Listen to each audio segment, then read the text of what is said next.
Hello friend, Soma's কিচেনে সবাইকে স্বাগত জানাই। আজকে আমি বানিয়েছি নিরামিষ ফুলকপির সিঙাড়া। দোকানের সিঙাড়া তো আমরা অনেকই খাই, বাড়িতে বানিয়ে খাওয়ার মজাটাই আলাদা। হয়তো দোকানের মতো ফিনিশিং অত সুন্দর হয়নি, তাও বাড়িতে বানিয়ে প্রিয়জনদের খাওয়ালে চা ও কফির সাথে এই সিঙাড়া খেতে খুবই ভালো লাগে। তাহলে আর দেরি কেন, এই শীতের সন্ধ্যায় চা ও কফির সাথে আপনার বাড়ির প্রিয়জনদের বা কোনো গেস্ট এলে বানিয়ে খাওয়ান এই গরম গরম নিরামিষ সিঙাড়া।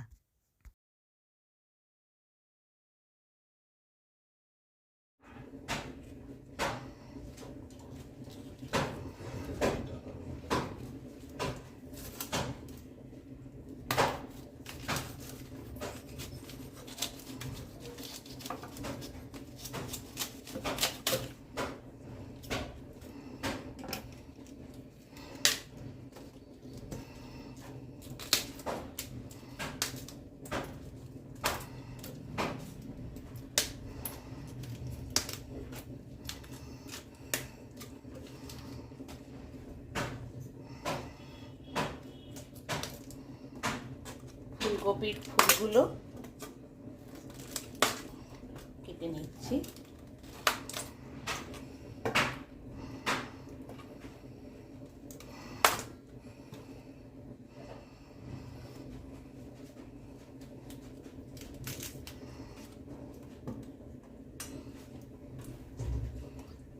ফুলকপির এই বড় সাইজের ফুলগুলো ছোট ছোট করে পিস করে নিতে হবে, বোটাটা ছাড়িয়ে নিতে হবে। ছোট্ট ছোট্ট করে পিস করে নিতে হবে।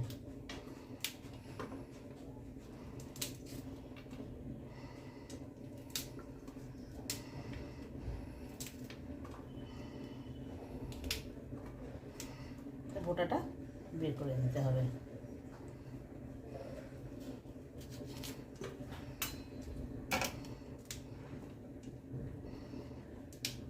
এইভাবে ফুলকপিগুলো ছোট ছোট করে পিস করে নিচ্ছি।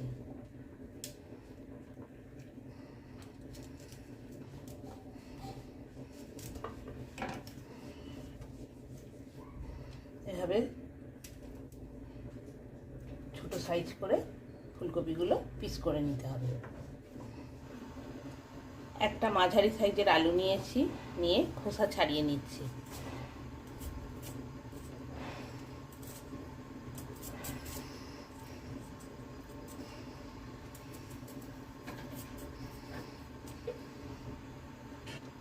একটা মাঝারি সাইজের আলু নিয়ে খোসা ছাড়িয়ে নিয়েছি। এবার ছোট সাইজ করে পিস করে নেব।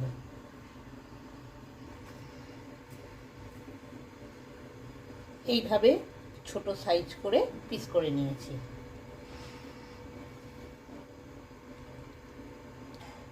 ফুলকপি আলু ছোট সাইজ করে পিস করে নিয়েছি। এবার কড়াইশুঁটি ছাড়িয়ে নিচ্ছি। ফুলকপি আলু কড়াইশুঁটির সিঙাড়া খেতে খুবই ভালো লাগে। নিরামিষ আমিষ দু রকমই বানাতে পারেন, খেতে খুবই ভালো হয়। ফুলকপি আলু ছোট সাইজ করে পিস করে নিয়েছি, কড়াইশুঁটি খোসা ছাড়িয়ে রেখেছি। এবার সিঙাড়ার পুর তৈরি করব। ওভেন অন করে দিলাম, কড়াই বসিয়ে দিলাম। কড়াইতে সর্ষের তেল দিয়ে দিচ্ছি 2 চামচ।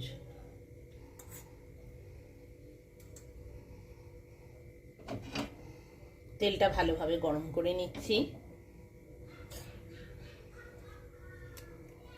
1 পিস তেজপাতা দিয়ে দিলাম। একটা গোটা শুকনো লঙ্কা দিয়ে দিলাম। 1 চামচ গোটা জিরে ফোড়নে দিয়ে দিচ্ছি।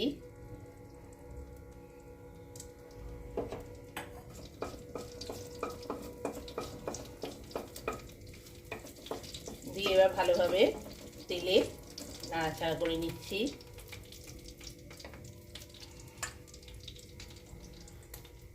ফুলকপি ছোট সাইজ করে কেটে ধুয়ে রেখেছি, এবার ভাজার জন্য দিয়ে দিচ্ছি।